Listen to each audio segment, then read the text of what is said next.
Hello students, welcome back to my channel learn with AR। आज बच्चों हम एक नया फिगर ऑफ स्पीच सीखेंगे जिसको क्या कहते हैं, हाइपरबली। ओके, इसकी स्पेलिंग क्या है? HYPERBOLE। अगर स्पेल करेंगे उसके अकॉर्डिंग हम इसको प्रोनाउंस करते हैं। अक्सर मैंने बच्चों को प्रोनाउंस करते हुए देखा है hyperbole.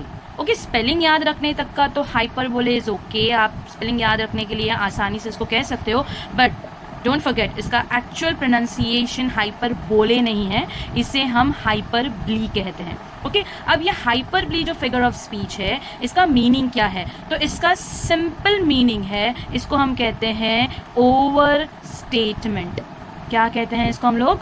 Over statement. Over statement का मतलब क्या होता है? ये ओवर स्टेटमेंट मतलब बढ़ा चढ़ा कर बोलना, एग्जैजरेट करना। ओके, तो over statement as well as इसको क्या कहते हैं? Exaggeration, exaggerated statement.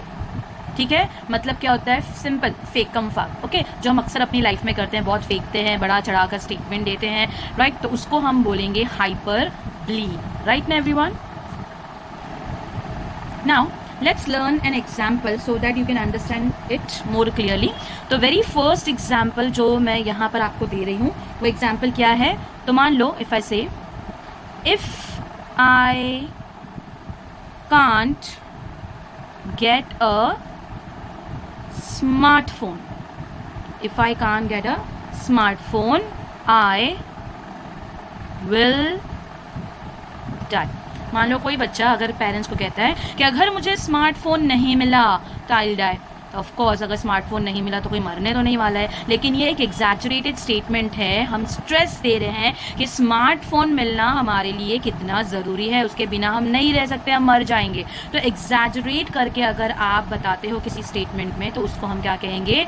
हाइपरबली कहेंगे। तो इसका रीज़न कैसे लिखना है? तो रीज़न इसके मीनिंग में ही कवर हो जा रहा है। हम सिंपल लिखेंगे क्या? It is an over statement, है ना? या it is an exaggerated statement. Okay, if I can't get a smartphone I will die. Second example is, if suppose someone is very hungry, मान लो मैं खुद भूखी हूँ, बहुत ज़्यादा ज़ोर से भूख लगी है, सो अब मैं एग्जैजरेट करके अपनी भूख को कैसे बताऊंगी कि कितनी हंगर है मुझे, है ना, कितना मुझे भूख लगी है। तो मैंने एक स्टेटमेंट यहाँ पे दी कि I am so hungry, I am so hungry that I could eat a horse। इतनी भूख लगी है, इतनी भूख लगी है कि अगर मेरे सामने एक घोड़ा भी होगा तो उतना, मतलब मैं खा सकती हूँ, मुझे इतनी भूख लगी है। तो यहाँ पर हम क्या कर रहे हैं? अपनी हंगर को जो है वो एग्जैजरेट कर रहे हैं, ये बताने के लिए कि हम एट प्रेजेंट कितने ज़्यादा हंगरी है, कितनी ज़्यादा हमको भूख लगी है। Reason will be the same, आप इसका भी रीज़न सेम दे सकते हो कि it is an over statement. Third example I can give you here.